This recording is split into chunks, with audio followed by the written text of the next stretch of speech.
आज है international astronomical union IAU के साइंटिस्ट ने एक बहुत ही ऐतिहासिक फैसला लिया और जो 9 ग्रह होते थे उसमें से प्लूटो को प्लैनेट की कैटेगरी से, ग्रह की कैटेगरी से बाहर निकाल दिया। उनके अनुसार जो प्लूटो ग्रह था वो आकार में बहुत छोटा था और वो उस परिभाषा में फिट नहीं बैठता था जो कि साइंटिस्ट ने किसी भी पिंड के प्लैनेट होने के लिए निर्धारित की थी। ये एक बहुत ही अहम डिसीजन था, बहुत ही अहम घटना थी इंडियन उस पर्टिकुलर साइंटिस्ट के द्वारा, जो कि उन्होंने उस समय फैसला लिया था। लेकिन ट्विस्ट यहाँ पे ये आता है कि इसका एक दूसरी साइड है, इसका एक दूसरा मर्म है जो कि साइंटिफिक ना होके स्पिरिचुअल है, आध्यात्मिक है। और वो पहलू ये है कि अब आप ये सोचिए कि इंसान और वो साइंटिस्ट जिनकी खुद की उम्र जितनी भी रही हो, चाहे वो 65, 70, 40, 50 या 80, 90, वॉटेवर जो भी हुई हो ना, तो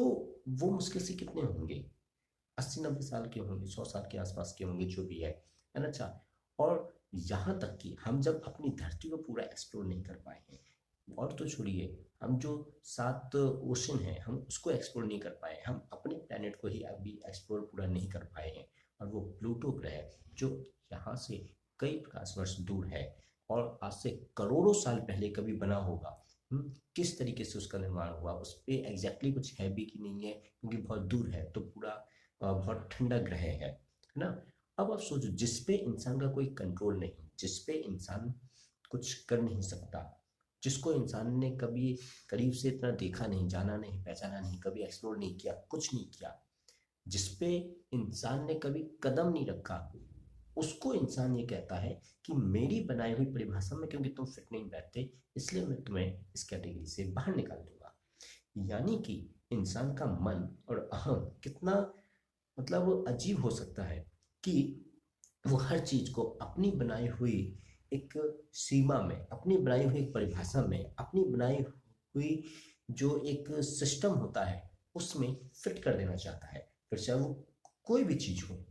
है ना। अब मान के चलिए कि कोई उल्का पिंड अभी जो है अर्थ पे गिर जाए, धरती पे गिर जाए, तो विद इन सेकेंड इंसान के महसूस करने से पहले ही पता चला वो खत्म हो जाएगा। वैसे भी जो कहा जाता है कि डायनासोर जब खत्म हो, जब डायनासोर का युग था, तो उस समय भी एक बड़ा सा कोई उल्का पिंड जो है धरती पे आके गिरा, जिससे पूरी वो एक जो एक युग चल रहा था, जो पूरा एक एरा चल रहा था, वो एक ही झटके में सब खत्म हो गया। तो एक इन छोटा सा इंसान जो अपनी ही धरती को भी पूरा एक्सप्लोर नहीं कर पाया है, वो उस खगोलीय पिंड को प्लेनेट की कैटेगरी से बाहर निकालने की बात करता है, जिसपे उसका कोई कंट्रोल ही नहीं है। कितनी अजीब सी चीज है जिसपे तुमने कभी कदम नहीं रखा, जिसके बारे में तुम कुछ जानते नहीं, जो तुमसे लाखों करोड़ जो है प्रकाश वर्ष दूर है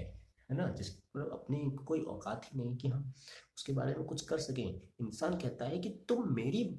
बनाई हुई कैटेगरी में, तुम मेरी बनाई हुई परिभाषा में फिट नहीं बैठते, इसलिए तुम इस लायक नहीं हो। जो अहम है इंसान के अंदर का जो मन है,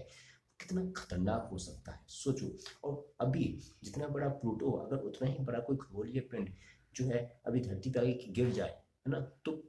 पूरी पता धरती एक झटके में तबाह हो सकती है। यानी कि जितने बड़े पिंड को तुम ये सोच रहे हो कि ये क्यों बहुत छोटा है और इसको हम प्लेनेट की कैटेगरी से बाहर निकाल देंगे या बाहर निकाल दिया है ना, उतना ही बड़ा जो कोई एक खगोलीय पिंड धरती पर आके गिर जाए तो तुम्हारी धरती की क्या दुर्दशा कर सकता है। यहाँ पर मोरल ऑफ द स्टोरी ये है कि इंसान अपने मन और अहम के चलते किसी को नहीं छोड़ता। तो इंसान की बनाई हुई जितने भी सिस्टम है वो कहीं ना कहीं इंसान के अहम के चारों ओर बनते हैं, इंसान के मन के चारों ओर बनते हैं। वैसे इस बात पे आप क्या सोचते हैं, आप अपने कमेंट जो है कमेंट बॉक्स में बता सकते हैं।